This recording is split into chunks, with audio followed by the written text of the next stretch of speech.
iniciar y me hace seña. 1, 2, 3.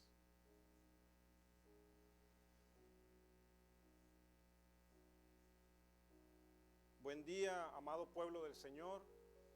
Le damos gracias a Dios en este día por esta obra maravillosa, por permitirnos estar acá un día más congregados en su santo nombre.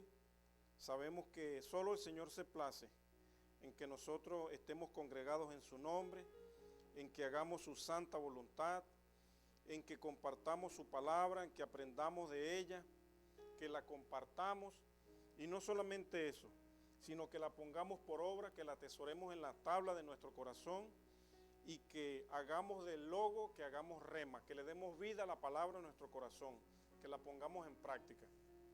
Y bien, amado hermano, le doy la gloria a Dios por este día, porque hoy estamos cerrando uno de los ciclos que ya iniciamos en la escuela dominical.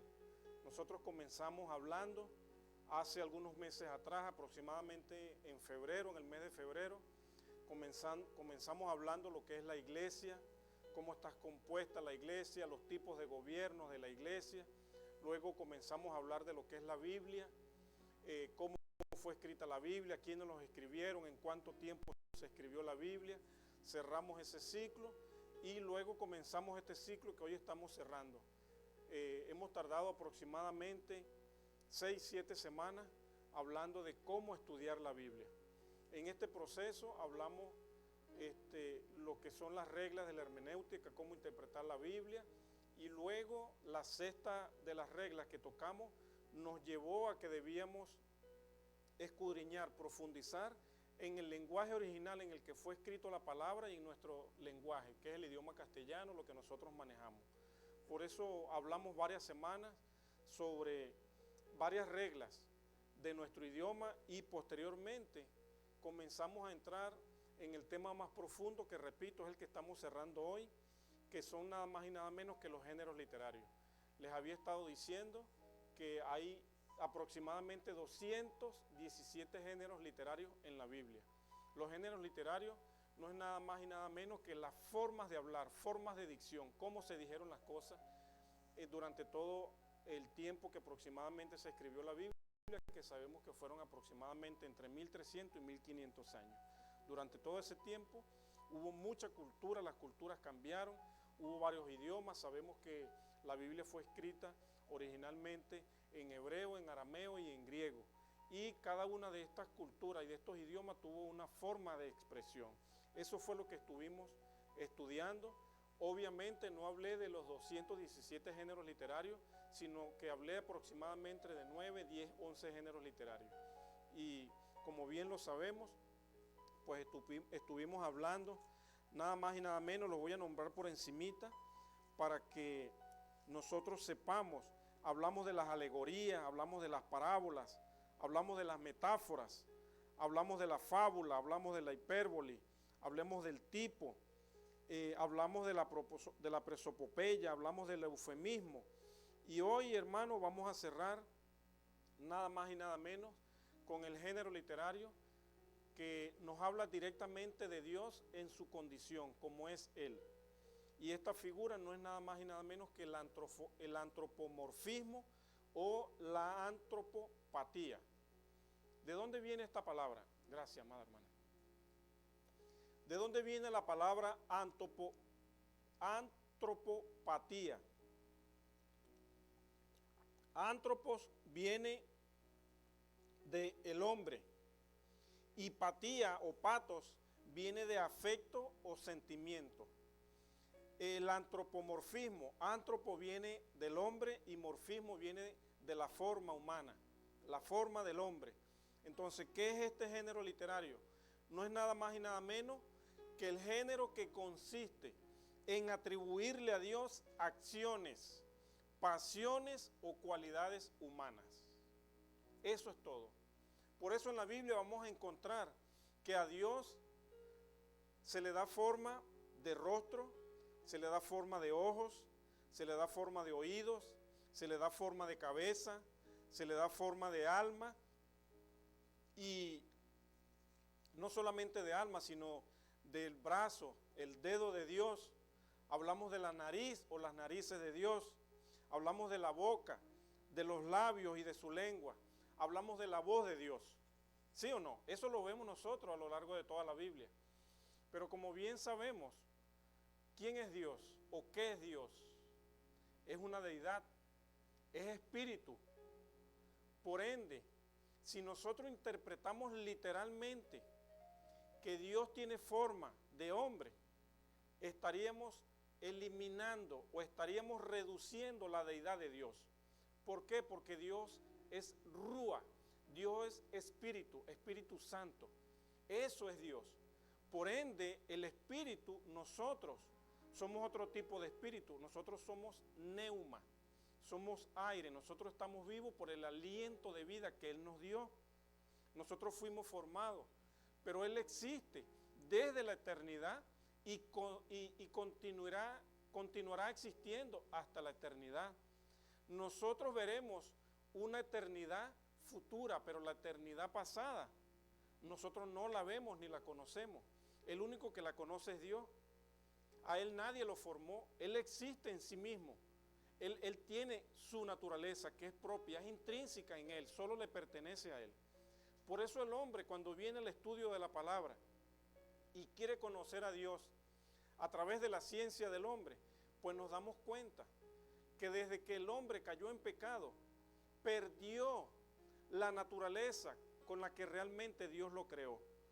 ¿Qué naturaleza? La naturaleza del todo, de conocerlo todo. ¿Recuerdan ustedes cuando yo les estuve comentando que cuando Dios creó las cosas, ¿quién fue el que le puso nombre? Adán. ¿Por qué Adán tuvo la capacidad de ponerle nombre? Porque en ese entonces no estaba corrompido el hombre. Entonces él estaba completo, tal cual como Dios lo creó. Una vez que vino el pecado al hombre, cuando el hombre decidió conocer o probar del fruto del árbol de la vida que estaba en el Edén, pero él probó fue el del conocimiento del bien y del mal. Cuando el hombre conoció del mal, pues mucho del conocimiento del bien y de la esencia de Dios se perdió en el hombre. Y fue donde vino la naturaleza corrupta que hoy en día tenemos. El hombre originalmente no fue creado para morir. El hombre originalmente no fue creado para que perdiera el conocimiento de la imagen y semejanza que tenemos de Dios. Fue el hombre quien transgredió la única regla que le puso Dios en el Edén. No comerás del árbol del conocimiento del bien y del mal. Hoy en día, por causa de ese pecado, usted y yo tenemos la condición que tenemos. Pero sabemos que tenemos un Dios misericordioso, un Dios glorioso, un Dios majestuoso, que solo por su misericordia fuimos alcanzados. La palabra nos enseña que Él nos amó primero y por eso nosotros le amamos a Él. Entonces cuando venimos nosotros amando a Dios, comenzamos a escudriñar las Escrituras, comenzamos a indagar, a buscar esos tesoros que para muchas personas están escondidos. ¿Y qué nos encontramos en la Biblia? Nos encontramos que a Dios se le da forma de hombre. ¿Para qué? Para que nosotros entendamos, para que nosotros podamos conocer a mayor profundidad qué es lo que Dios tiene para nosotros. ¿A través de qué? A través de su esencia, a través de lo que Él es, a través de su voluntad. Por eso a nosotros se nos enseña que Jesús es 100% hombre y 100% Dios. Porque Él se despojó de su naturaleza, Él se despojó de la deidad.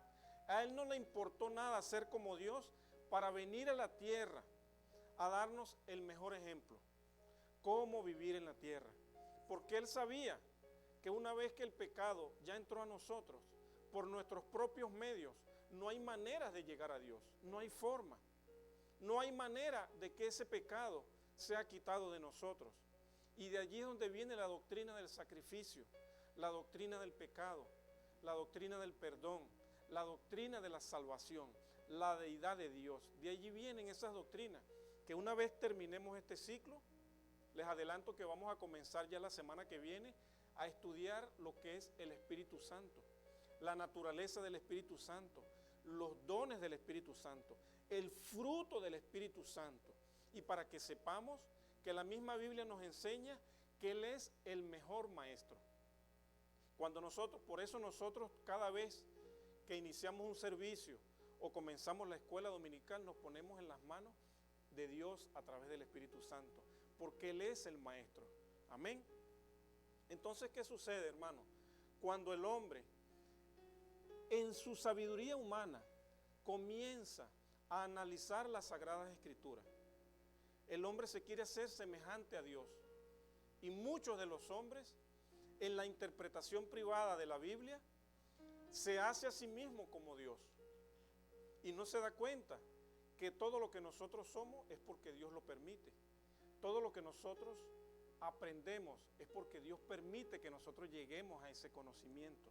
Pero el hombre se envanece, el hombre se enorgullece, el hombre se exalza a él, se exalta. ¿Y qué nos enseña la palabra? Que aquel que se exalta será avergonzado y aquel que se humilla será exaltado. Amén. Entonces nosotros debemos reconocer que no somos nada, que somos polvo, que del polvo venimos y al polvo volveremos, y que todo lo que somos es porque Dios lo ha permitido. Amén. Entonces, bien, amado hermano, aclarando que lo que el Señor pretende a través del Espíritu Santo, que inspiró a todas las personas que fueron partícipes en la Biblia, cuando se le da a Dios forma humana, no es para que nosotros nos hagamos como Dios, es para que nosotros entendamos de una mejor manera la voluntad de Dios y lo que Él quiere para nosotros. Pero esto se lo quiero demostrar con la Biblia. Entonces, bien, vamos a comenzar por lo más importante. ¿Qué es lo más importante que nosotros tenemos? Somos espíritu. Tenemos un cuerpo que es como un envase, somos espíritu, pero nosotros somos un alma. Y en esa alma está contenido ¿qué? La voluntad, las decisiones, las emociones, lo que nosotros sentimos. Eso está allí en el alma. Entonces, ¿qué hace la antropopatía o qué hace el antropomorfismo? Les da características, sentimientos a Dios en forma humana para facilitarnos a nosotros la comprensión de las Sagradas Escrituras. Entonces, comencemos por el alma. ¿Para qué se le atribuye alma a Dios? ¿Para qué a Dios se le atribuyen sentimientos? Porque Dios tiene una naturaleza que nosotros debemos entender. Él tiene una voluntad para cada uno de sus hijos. Él tiene pensamientos y tiene designios. Y los designios de Dios son perfectos. La voluntad de Dios es agradable, es pura y es perfecta. Acompáñenme, por favor, al libro de Levíticos. Abramos nuestra Biblia en el libro de Levíticos y nos vamos a enfocar en el capítulo 26 de Levítico.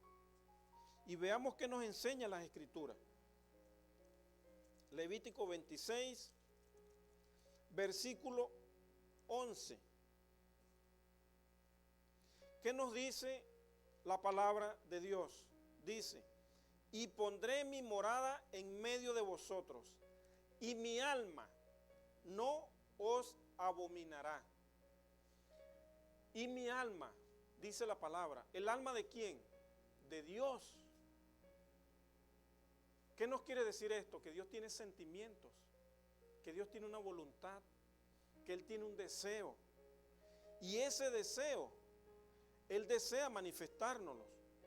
Pero ¿qué conseguimos acá en esta porción de la Biblia? Si usted ve el título que tiene el capítulo 26, dice bendiciones de la obediencia. Pero también en Deuteronomio encontramos las bendiciones de la obediencia y las consecuencias de la desobediencia. Pero una de las reglas de las que yo hablé de la hermenéutica es que no podemos enfocarnos, en un versículo solo para demostrar algo. Entonces, si nosotros leemos acá, desde el capítulo 26, versículo 1, vamos a encontrar que Dios tiene una voluntad para con nosotros. ¿Y qué dice?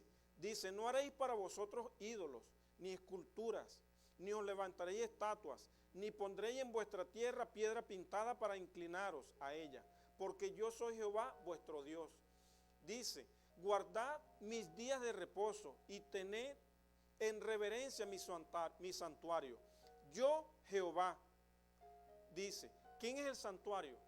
Yo, Jehová. Él es el santuario. Y la palabra nos enseña que nosotros somos templo del Espíritu Santo. Si nosotros somos templo del Espíritu Santo, también somos santuario de Dios. Él nos creó a su imagen y semejanza. Pero nosotros nos confundimos y entonces cuando leemos las Sagradas Escrituras, que ahorita vamos a seguir profundizando, nos hacemos como dioses porque vemos que Dios tiene características humanas y nosotros como seres humanos no podemos endiosarnos, amados hermanos. No podemos convertirnos en dioses.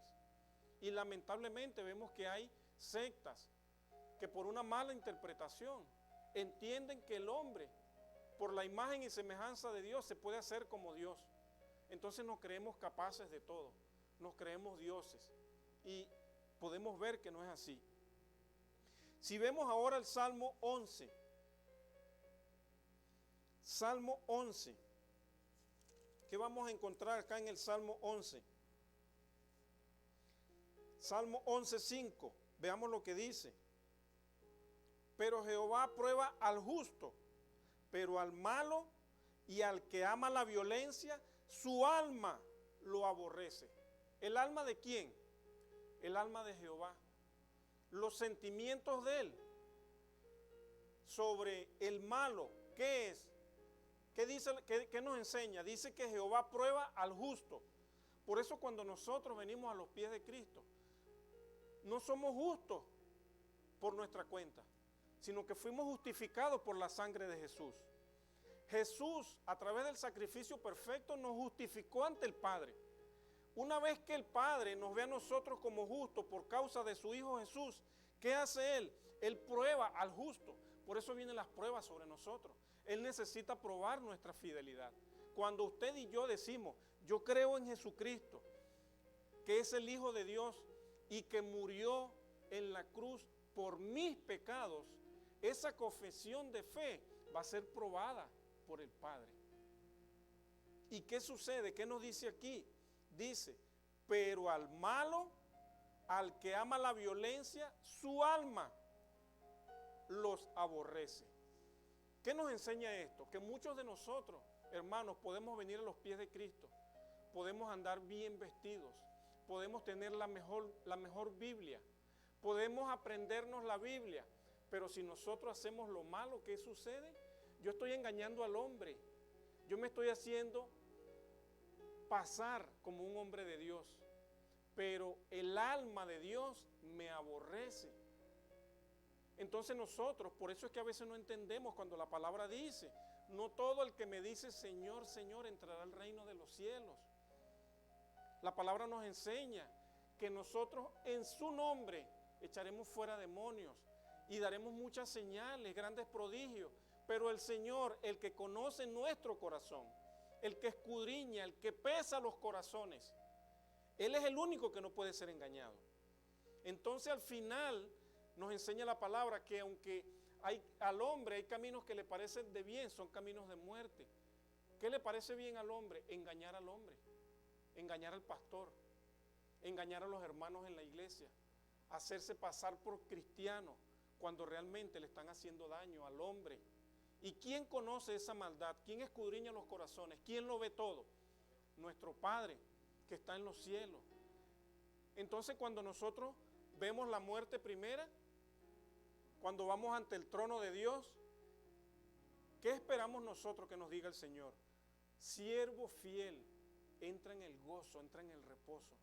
Pero aquel que tiene maldad en su corazón, que el Señor está aborreciendo desde que está aquí en la tierra, cuando está delante de su presencia, esa es la persona que verá la muerte segunda. Porque los que fuimos llamados a vida eterna, no veremos la muerte segunda, sino la primera, que es la separación del espíritu con el cuerpo. Pero nuestro espíritu y nuestra alma no perecerá porque fuimos llamados a vida eterna. Amén. Esto es lo más importante que nosotros tenemos. Y la palabra nos enseña que Dios también lo tiene. Dios tiene un alma, Dios tiene sentimientos, Dios se alegra, Dios se entristece, Dios tiene una voluntad, Dios tiene un principio para cada uno de nosotros. Y Él quiere que nosotros como cristianos, como hijos de Dios, ejecutemos su voluntad. Pero muchos de nosotros venimos a los pies de Cristo y no hacemos la voluntad de Dios, sino que hacemos la nuestra. ¿Cómo sabemos nosotros cuál es la voluntad de Dios? Acá en la Biblia. Dígame, hermana Belinda.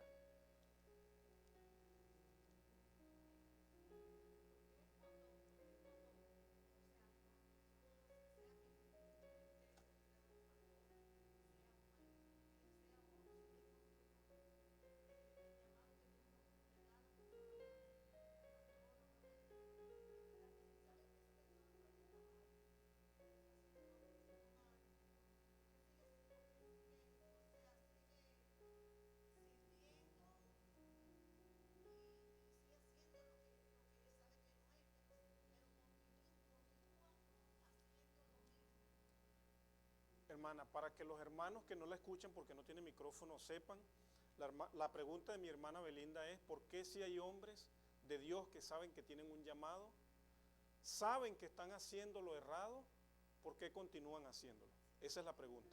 ¿Qué pasa, hermano? La palabra nos enseña que nosotros, el apóstol Pablo dijo, que nosotros, queriendo hacer lo bueno, a la verdad el Espíritu está dispuesto.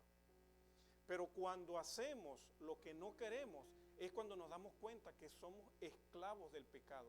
Mientras nosotros estemos en la carne, mientras estemos en el cuerpo, siempre vamos a fallar. ¿Por qué vamos a fallar? Porque somos esclavos del pecado. Tenemos una naturaleza que entró en nosotros por el ADN del primer Adán. Pero vino un segundo Adán a darnos su ADN, a darnos su pureza. Vino Jesús a demostrar que la ley se puede cumplir, no porque el hombre tenga capacidad, sino porque es el Espíritu de Dios quien nos lleva. Entonces, la palabra nos enseña que el Espíritu Santo, es el Espíritu Santo quien hace que la obra de Dios se cumpla en nosotros. El hombre, en su naturaleza, no puede. El hombre puede engañar al hombre, pero no a Dios. Recuerden que cuando Aarón vino con Moisés delante del faraón, cuando lanzaron la vara de los brujos, de los adivinos, también se convirtieron en serpientes. Hay espíritus malignos que pueden imitar las cosas buenas de Dios, pero está en nosotros, a través del Espíritu Santo, discernir lo que es de Dios y lo que no es de Dios. Nosotros no tenemos capacidad para hacerlo, como ser humano no, pero en la medida que nosotros tenemos una relación con Dios, aquí nos lo enseñó el Salmo, Él pondrá su morada en nosotros. El Espíritu Santo mora en nosotros, es lo que nos enseña el Salmo 11. Y no es casualidad que usted esté haciendo esa pregunta. Mire, Jehová prueba al justo, pero al malo y al que ama la violencia, su alma lo aborrece.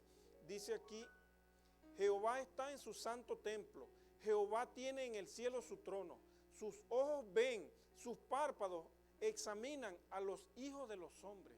Él conoce, Él lo ve todo, Él es omnisciente, Él es omnipotente, Él es omnipresente. Él es el único que conoce nuestro corazón, porque Él es nuestro hacedor.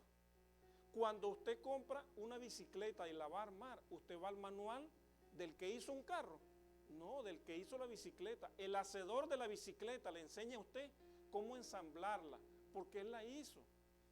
Dios, a través de su palabra, nos enseña a nosotros cómo podemos ser restaurados, pero Él usa al hombre. Entonces el hombre, muchas veces sabiendo que está en pecado, continúa haciéndolo por una sola razón, hermana. O el Espíritu Santo realmente no mora en él, o él está transgrediendo la voluntad de Dios, porque Dios nos dio libre albedrío. Dios nos dio a nosotros su imagen y semejanza. Los únicos en la creación que tenemos la capacidad de hacer lo que Dios hizo somos nosotros, en cuanto a decidir qué hacer, en cuanto a tomar una decisión de hacer lo bueno o lo malo. Él pone delante de nosotros la bendición y la maldición. Somos nosotros los que escogemos que vamos a recibir. Amén. Entonces, el hombre que está haciendo lo malo delante de los ojos de Dios, hay dos condiciones: o no está verdaderamente el Espíritu de Dios en él para redarguirlo, para hacerlo entender que está en error, o simple y llanamente conoce que está obrando en contra de la voluntad de Dios, pero la voluntad de Él está por encima de la voluntad de Dios. ¿Y qué nos enseña la palabra? Ya Él tiene su premio, ya Él lo tiene, desde acá, desde la tierra ya lo tiene. Mientras que nosotros lo que hacemos morir las obras de la carne, para que por el Espíritu hacer vivir en Él, en nosotros, perdón, la voluntad de Él, pues ya tenemos el galardón también, ya tenemos la salvación, ya tenemos la vida eterna. Amén.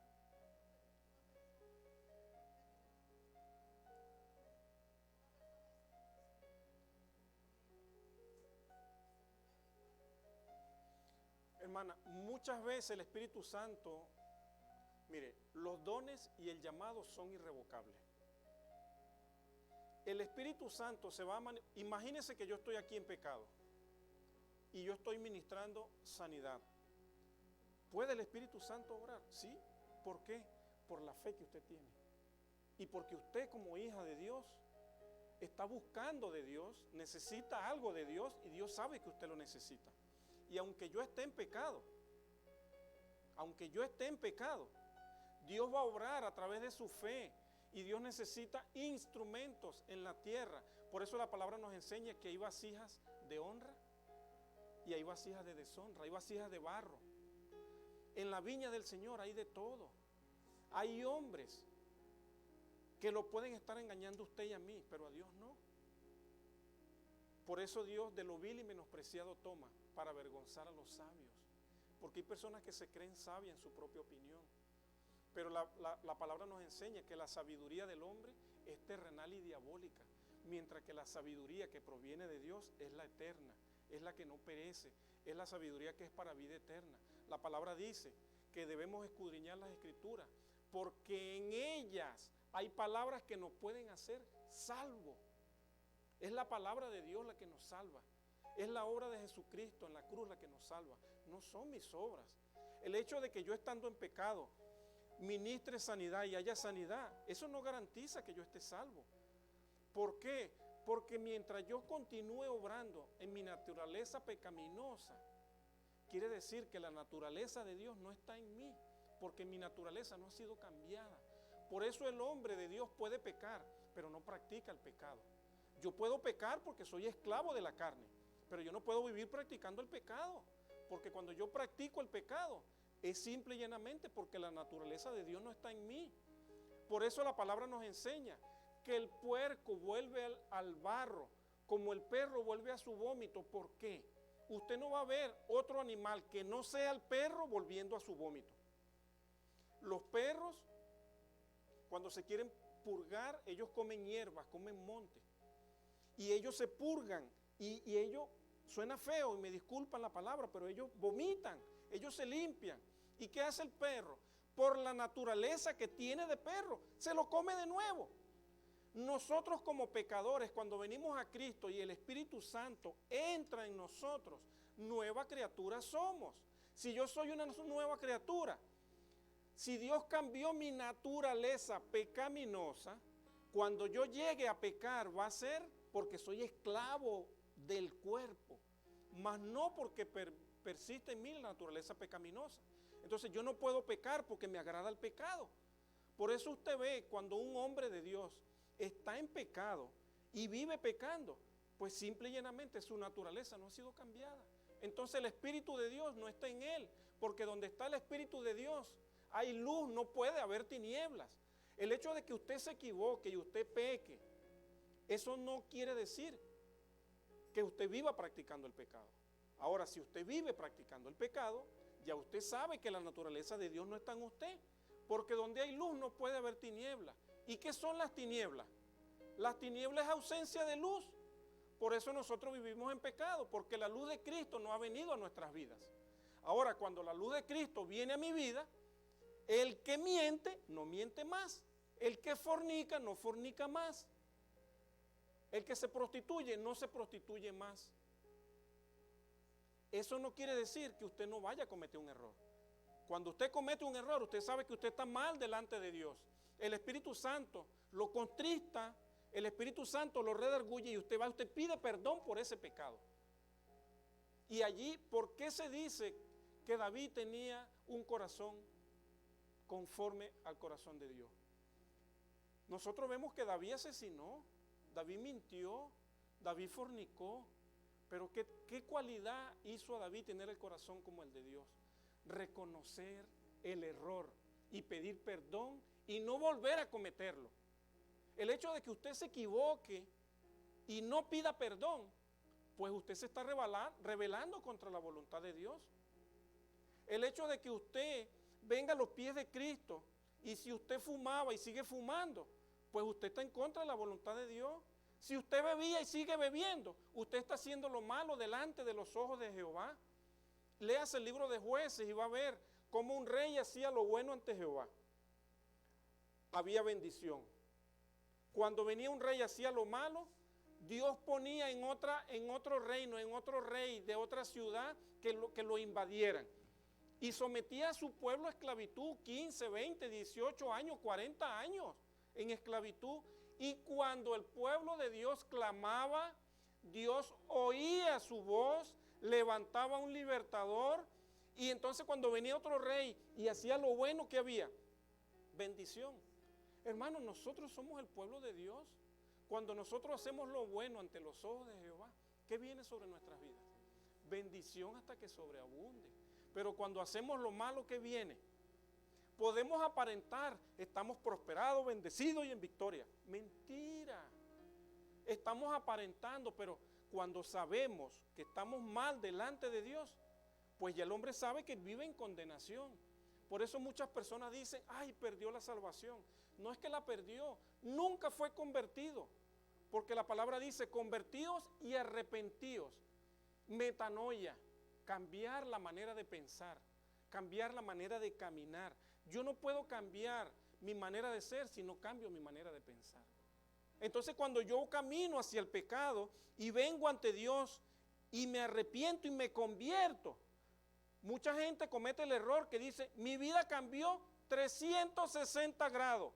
Esa es la mentira más grande del diablo. ¿Sabe por qué? Mire, 90 grados, 180, 270, 360. ¿En qué dirección quedé? En la misma dirección y en el mismo sentido. Puedo estar creyendo que voy en la dirección de Dios, pero tengo el sentido contrario. En cambio, cuando yo vengo a los pies de Dios, me convierto y me arrepiento, yo me vuelvo de mi pecado. ¿Qué es volverse? Darle la espalda, no al sentido, sino a la dirección en la que yo estaba caminando. Entonces, ¿qué hace mi vida? Un cambio de 180 grados. Ahora camino en la misma dirección, pero en sentido contrario. ¿Por qué en la misma dirección? Porque sigo siendo humano, voy a seguir equivocándome. Pero tengo no ahora el sentido del hombre, sino el sentido de Dios. Cuando usted va de Naples a Tampa, hay una dirección, norte-sur o sur-norte, ¿sí o no? Pero usted puede ir en la misma vía, o en sentido hacia el norte, o puede ir en sentido hacia el sur. Usted puede creer que está caminando en la dirección de Dios, pero puede tener el sentido contrario a la voluntad de Dios. Yo puedo estar en sentido contrario a la voluntad de Dios. Y puedo pensar que estoy caminando en la dirección de Dios. Yo puedo estar en la iglesia y puedo estar haciendo lo contrario a la voluntad de Dios. Por eso cuando estamos en la iglesia y hacemos la voluntad de Dios, entonces estamos alineados con su voluntad y estamos caminando en su dirección y en el sentido que Dios quiere que yo camine. Yo no puedo caminar en dirección a Dios y caminar en el sentido mío, porque caminar en el sentido mío es el sentido contrario a lo que Dios quiere para mi vida. Amén. Sigamos ahora en orden de prioridades. A Dios se le da figura o forma de qué es la cabeza. ¿A través de quién? De su Hijo Jesús. A Dios se le atribuye respecto a Cristo la naturaleza humana. Por eso Jesús, 100% Dios, 100% hombre. La palabra nos enseña en 1 Corintios 11, nos enseña que Él es la cabeza de la iglesia. Y aquí está una de las enseñanzas más grandes que el Señor tiene para nuestras vidas, amados hermanos. Fíjense, ¿Qué importancia le damos en prioridad? El alma. En el alma está nuestra voluntad, nuestro deseo y nuestras emociones. Y después que viene la cabeza. La cabeza en el cuerpo es donde se procesa todo, está el cerebro. Y es la que le da las instrucciones ¿a quién? A sus miembros, a los miembros del cuerpo. Mi mano no se mueve si mi cabeza no le da la orden para que se mueva. Nosotros como iglesia, como cuerpo de Cristo, ¿quién debe guiarnos? Nuestra cabeza. ¿Quién es la cabeza? Cristo. ¿A qué nos enseñó Cristo? Nos enseñó todo lo que el Padre le dijo que nos enseñara. ¿Y quién es el que nos va a recordar a nosotros lo que Jesús habló? El Espíritu Santo. Él es el que nos enseña. Él es el que nos recuerda todo lo que vamos a decir. Pero si nosotros no venimos a la palabra y no aprendemos lo que dijo Jesús, ¿cómo va a obrar el Espíritu Santo en mí? ¿Cómo me va a recordar algo que yo nunca he aprendido? Por eso leer la Biblia no es suficiente. Hay que estudiarla, hay que escudriñarla, hay que meditar en ella, hay que internalizar la palabra de Dios para darle vida. Porque yo no hago nada conociéndome la palabra de Dios con conocimiento humano y no le doy vida en mi corazón. No hago nada, estoy perdiendo el tiempo. Fíjense lo que dice la palabra.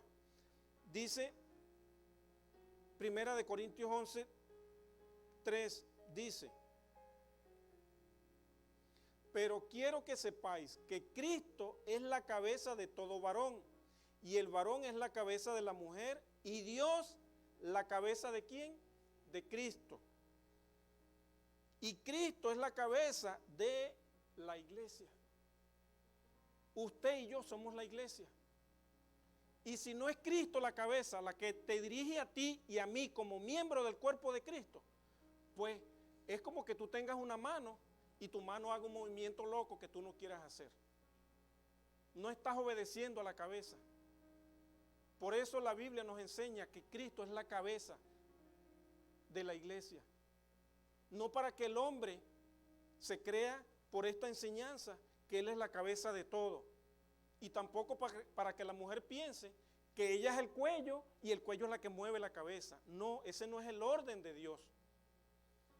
La mujer debe entender que no fue llamada a levantarse en autoridad por encima del hombre.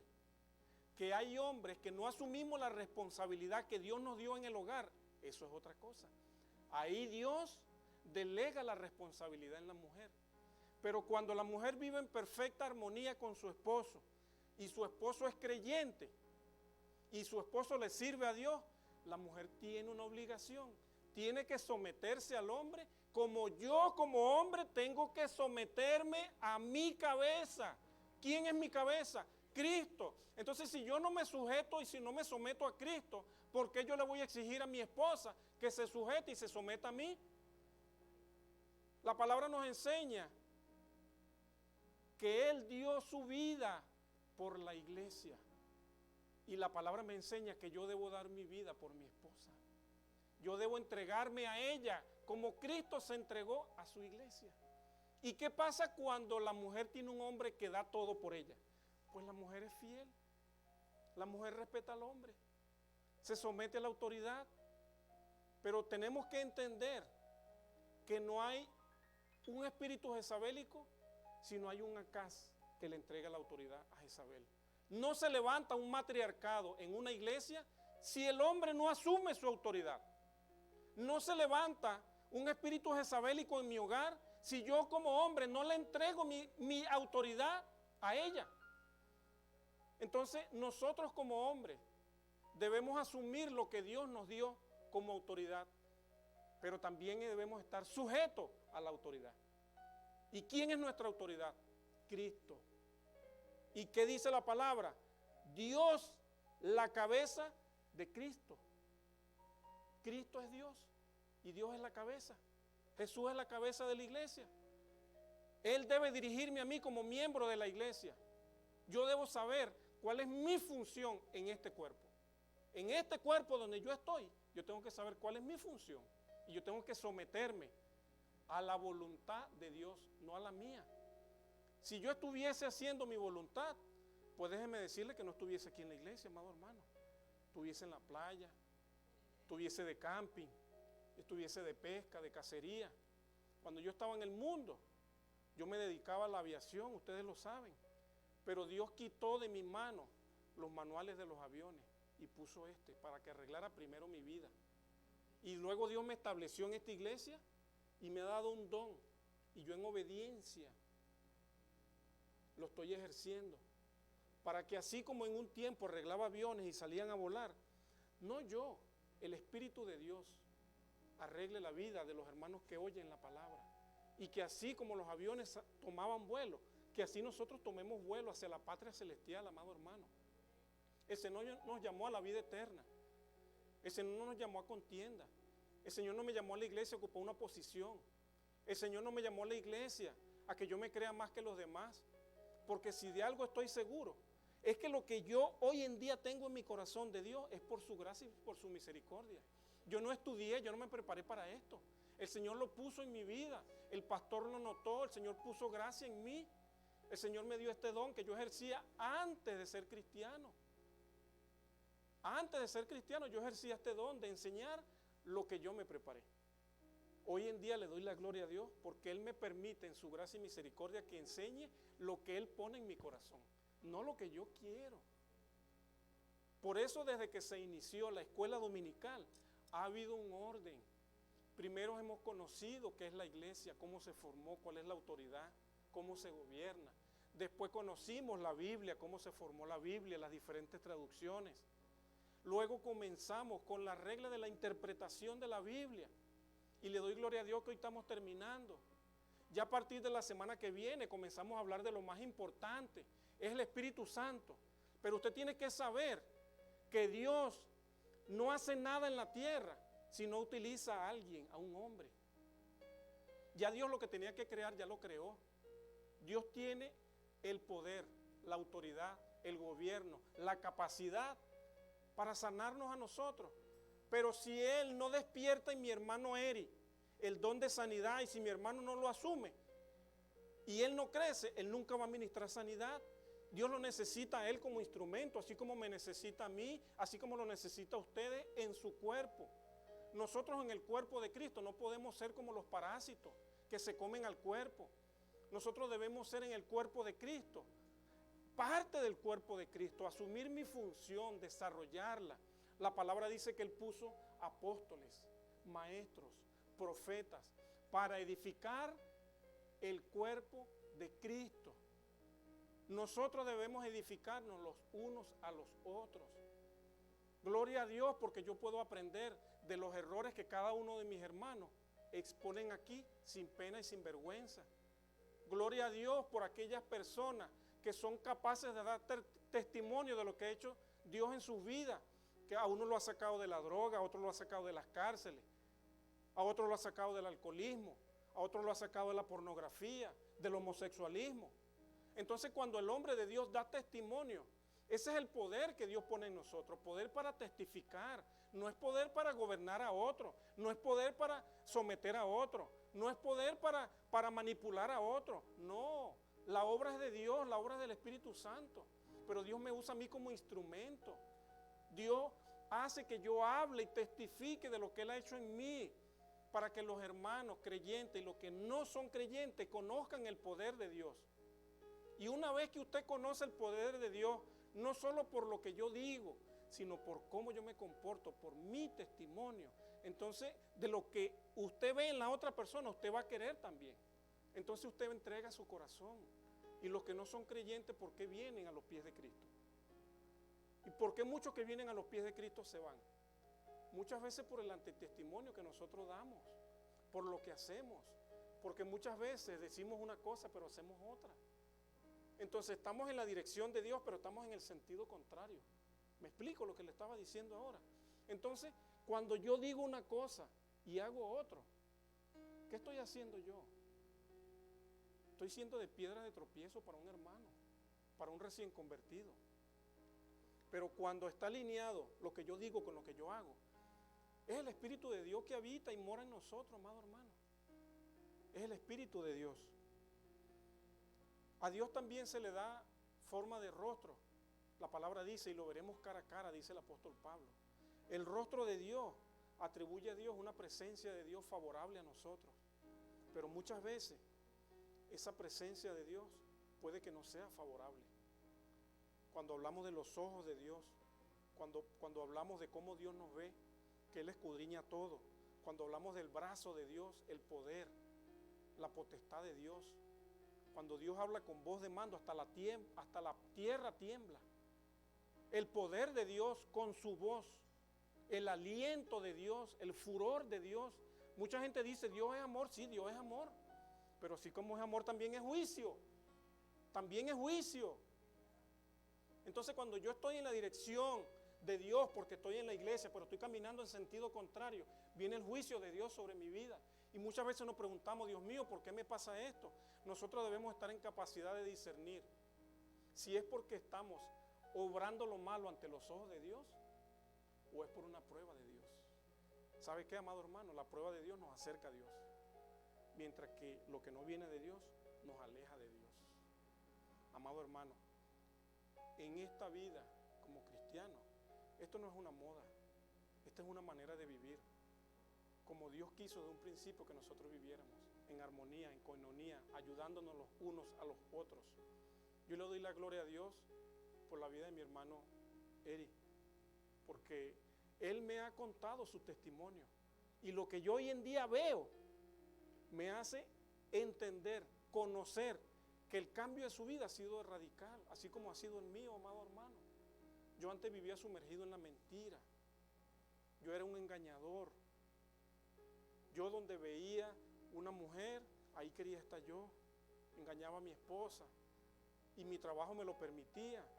Yo le servía al enemigo como él quería que yo le sirviera, pero ahora que conocí de Dios, soy así de radical, porque de la misma manera en que le servía al diablo, ahora después que renuncié a la obra del diablo en mi vida, de la misma manera o mejor le quiero servir a Dios. Por eso soy como soy, por eso no me pesa lo que Dios pone en mi vida, no me importa, porque entendí que ni mi vida, ni mi esposa, ni mis hijas, ni mis padres me pertenecen, ni mi vida me pertenece, le pertenece a Dios. Entonces a Dios le doy gloria, a Dios le doy gracia, a Dios le sirvo y cometo errores. Y en medio de mis errores le pido perdón a Dios y le pido perdón a las personas cuando las hiero. Pero muchas veces nosotros sin palabras herimos. ¿Sabes por qué? Porque tenemos un lenguaje con la boca y tenemos un lenguaje corporal. Muchas veces nuestro cuerpo habla sin una palabra. Muchas veces, cuando viene un hermano salimos corriendo a abrazarlo y nuestro cuerpo, aunque no hemos dicho una palabra, manifiesta el gozo que hay. Pero cuando viene otra persona que no me agrada, entonces si yo estoy por aquí, la persona viene, yo me voy. Aunque yo no he dicho una palabra, mi cuerpo está diciendo lo que hay en mi corazón. Por eso, amados hermanos, fuimos llamados a la reconciliación. Fuimos llamados a soportarnos los unos a los otros en amor. Amados hermanos, que el Señor les bendiga. Los espero el próximo domingo, que vamos a comenzar a hablar del Espíritu Santo.